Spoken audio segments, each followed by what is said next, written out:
My name is Sengar. I live in Seattle and work for Microsoft.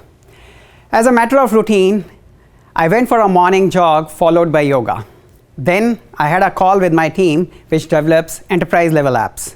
This is the citizen development team I created and I really feel proud of. Sounds like the story of a typical IT nerd who graduated from Indian Institute of Technology and landed in the US to live his terabyte-sized dream. Right? Full disclosure, I am not an alumnus of revered IIT. What if I tell you that just a few years back, I was lying in an ICU bed with doctors patching up different parts of the body. They said that I would be bedridden for life. Hanging between life and death, I can assure you that app creation was probably nowhere on my agenda. In fact, I had not even worked on a computer till I was in my 30s. Everyone faces different challenges through their lives. I would have loved to talk about some folks who I idolize, but I have been asked to share my own story, so here I am sharing my learning journey with you. After high school, I was selected for National Defense Academy. That's for training before becoming an officer in the armed forces. Within a few years, this tiny frame joined the elite special forces. Life in special forces, as many of you are aware, is extremely adventurous. But along with the thrills and adventures come prerequisites. The ability to condition your mind, body to handle the thrills, spills, and challenges. This is where the learnings from my mom, deeply ingrained in my mind, helped. When faced with any challenge, invoke the Hanuman in you. Realize and awaken your hidden potential. Will not be easy. Just try harder. One more push-up, one more sit-up, one more punch, no matter the size of the opponent or magnitude of the challenge. Let me narrate one incident while I was training in the academy. After seeing a documentary on platform diving, I wanted to win a gold medal, and that too in an upcoming competition 3 months later. One could argue that it was a perfectly natural and reasonable aspiration. After all, I was physically fit. I was on the gymnastics team and I could do a somersault across a wooden horse very easily. But there was a small little problem, a teeny weeny problem. I didn't know how to swim. No, wait.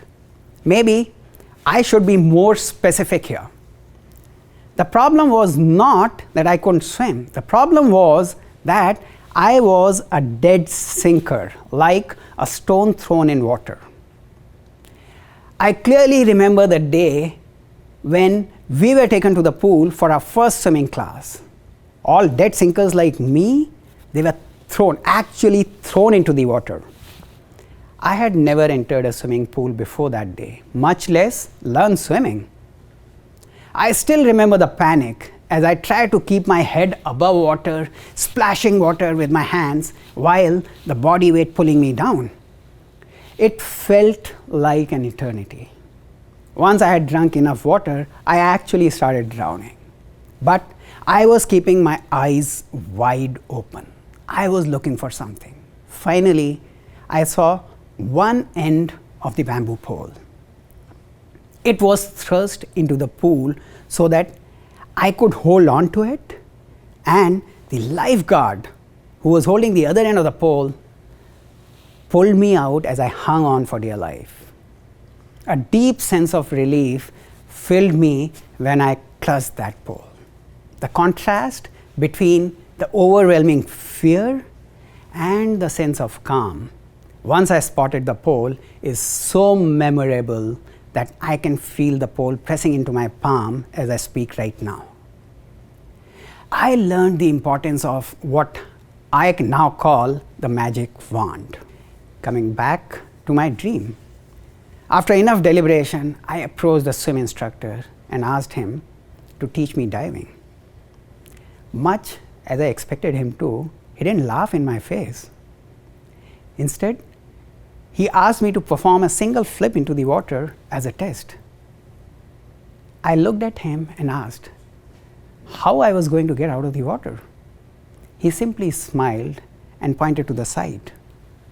There lay the bamboo pole, the magic wand. And then I knew I would be okay.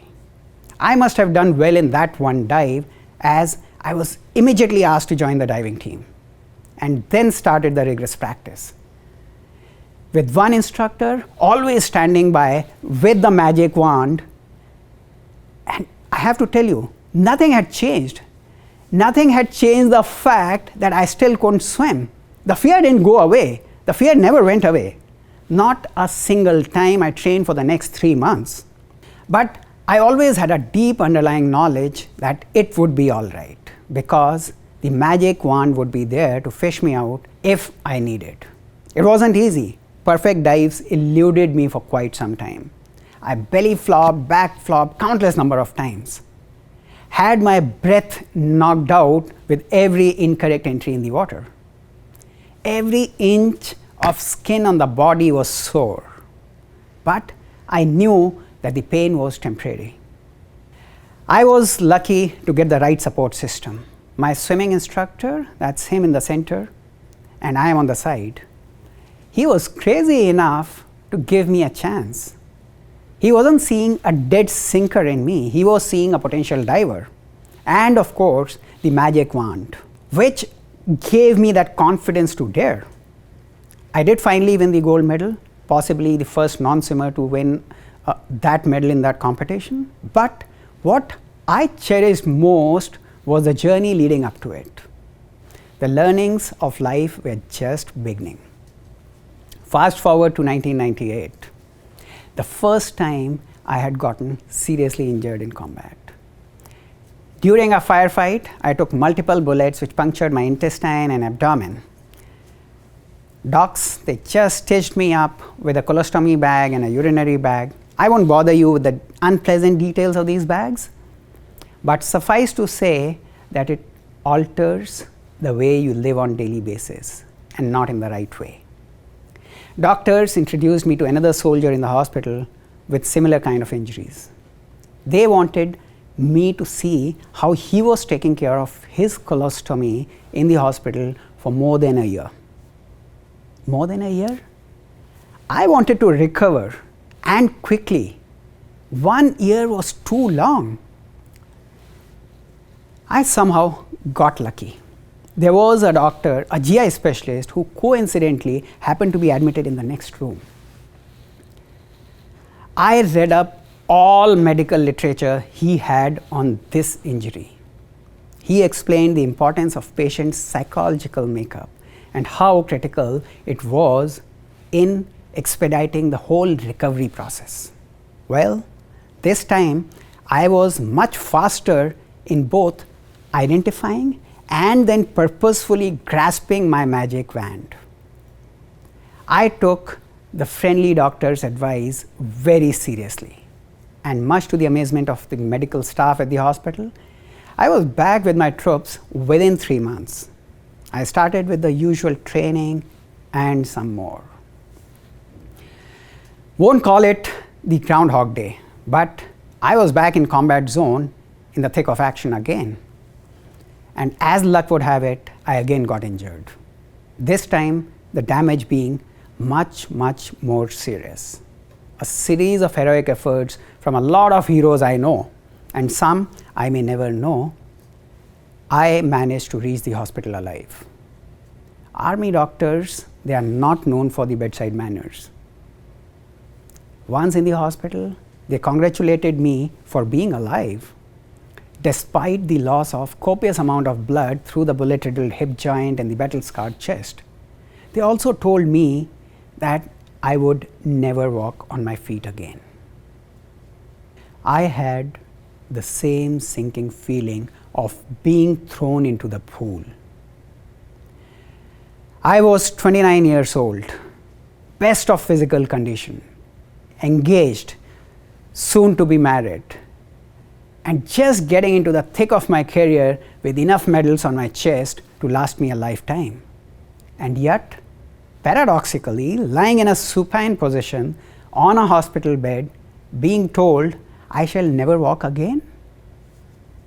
The pressure of future was pulling me down into the depths just as strongly as the water in that swimming pool had. Only this time, the magic wand was not in sight. Not as yet. I had my own dark moments, moments of despair, moments of hopelessness, feeling that I had lost everything. Didn't want to get into self-pity. I decided to leave the armed forces and do MBA from the best B school. This, despite army being only life I had ever known or yearned for.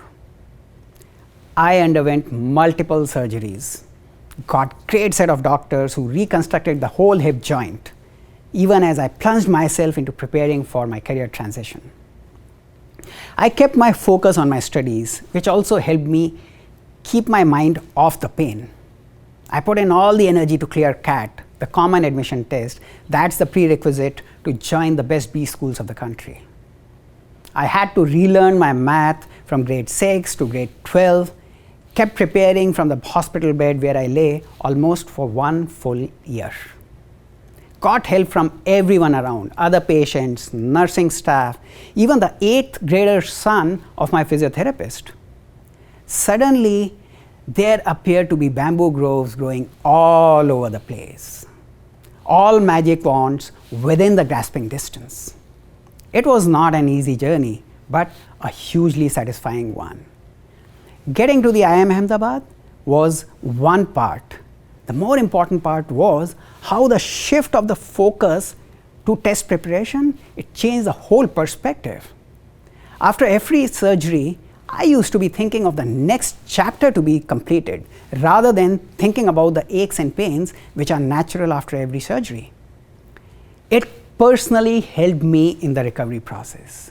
While at the hospital, I started the rigorous physiotherapy and yoga, which I continued till late. I had appeared for CAT on a wheelchair.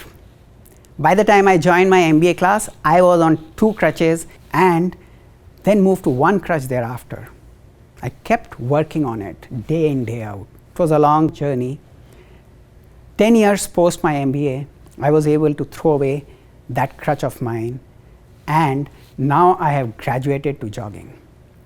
Of course, I do have occasional aches and pains, but I attribute that to old age. Having worked in 5 different countries, in different organizations, I realized that the template of life never changes. Each time life throws me into the proverbial pool, a helpful wand appears from somewhere, almost magically. Be it a situation at work in managing a difficult client, or at a personal level with self or with any of our loved ones. However, for each of these incidents where the magic wand worked, there are countless failures, incidents where I was not able to get to the magic wand. But I have not stopped looking for one in every situation, every single day. I moved to the US at an interesting time when the topic of racial divide is top of mind for everyone. These issues, they become even more personal when our near and dear ones, they get impacted. The situation needed a very different kind of a magic wand. So as a family, we decided to spend 1 day a week helping the needy. Basically, becoming a magic wand for someone else in need. We started a non-profit, Food Link, to feed the homeless. When we approached the homeless, we did not see if they were black or white or Asian or Latino. We saw people searching for their own magic wands. Our focusing on this positive experience was amazingly therapeutical. So we wanted others to experience it too. We moved this model online. Today, we are starting to work in 3 different countries and continuing to evolve the model, which still is in a very, very early stage. And we want it to be able to create more magic wands to reduce the disparity. I would be amiss if I do not narrate another very personal incident before I close. Going back in time, after my second injury, which I earlier spoke about, I had called up my then fiancée Jaya. I told her that she was free to break our engagement since I would be bedridden for life. She just spoke 2 sentences. What if this had happened after marriage? I am not breaking the engagement. That short conversation gave me a lot of strength. I was always lucky to have a great set of supporters, and now I got a life partner, the magic wand for life. Today, both of us keep discussing how can we create magic wand for others in need. I am Deep Sengar in search of magic wands in every situation for self and for others. Thank you.